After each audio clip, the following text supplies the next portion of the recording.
Zohar, capítulo 1. La voluntad. La voluntad humana.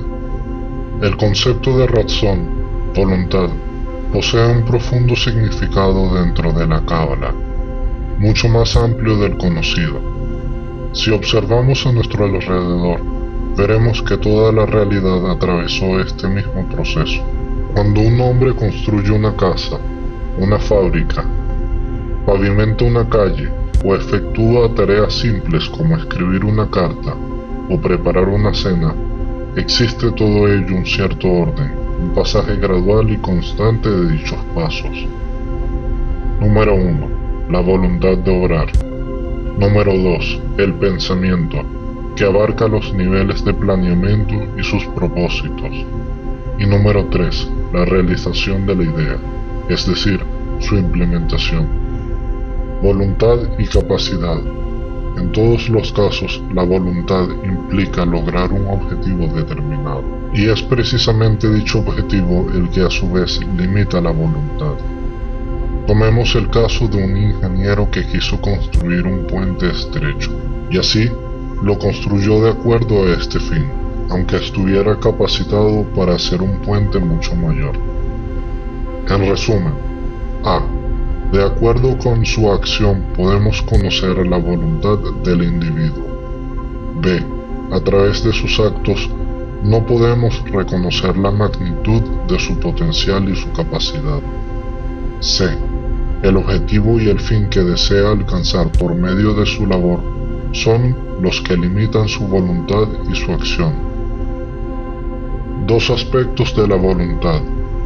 Hemos expuesto dos aspectos de la voluntad. Número 1. Lo que la persona podría haber deseado. Número 2. Lo que la persona en realidad quiso hacer. El primer aspecto es el máximo al que puede llegar la persona, es decir, el máximo de su capacidad. El segundo es su capacidad limitada, es decir, que lo que realizó en la práctica no es del todo lo que podría haber hecho en potencia, de acuerdo a su capacidad. 3.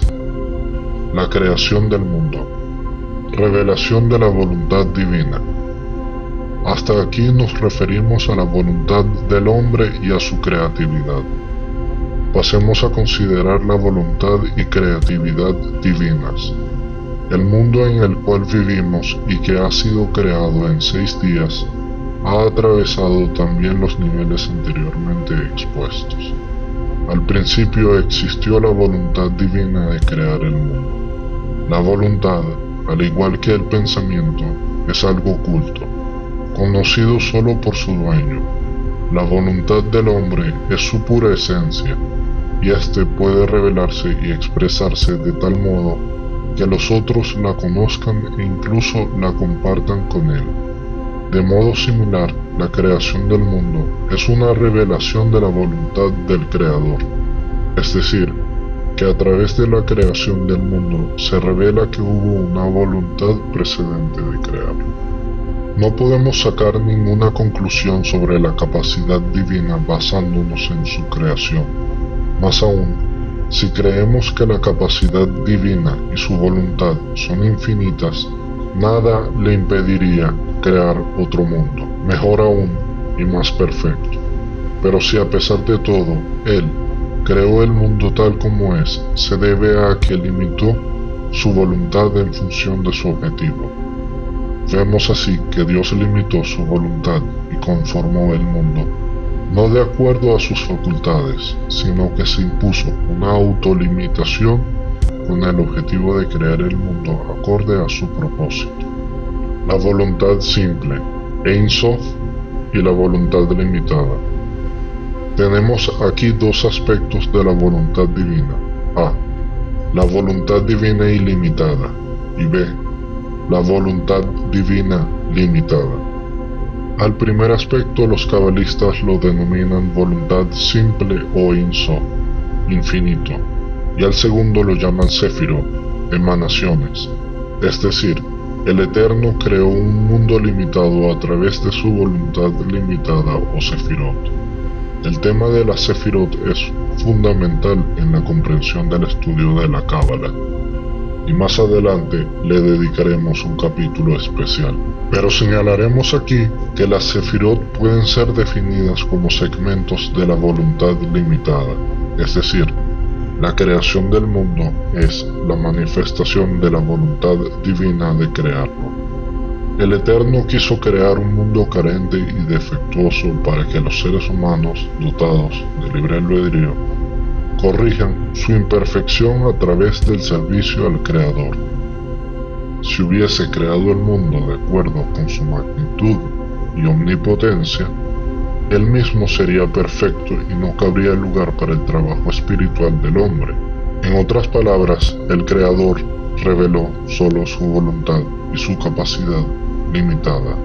Además, el Creador quiso expresar su voluntad limitada gradualmente, revelación tras revelación.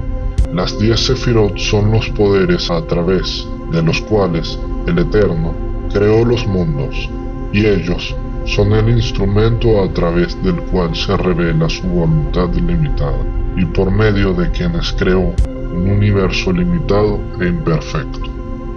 Debemos hacer hincapié en que todo nuestro estudio gira en torno a la voluntad limitada únicamente, ya que de ningún modo podemos entender ni aprender en absoluto a la voluntad simple, la voluntad ilimitada del Creador. Más aún, tenemos prohibido investigar y ocuparnos de este tema, sobre el cual se dijo: no investigues lo que sobrepasa tu capacidad. El Zohar califica a la voluntad simple divina como la voluntad de todas las voluntades, la fuente y raíz a partir de la cual serán reveladas todas las voluntades en sus más ínfimos detalles. La voluntad simple, el Ein Sof, es la raíz de todo lo que conforma en el pasado, de lo que existe ahora y de lo que se manifiesta en el futuro. Es decir, el Ein Sof incluye en sí a la realidad entera. Toda la realidad es nula frente a la voluntad simple, el Ein Sof.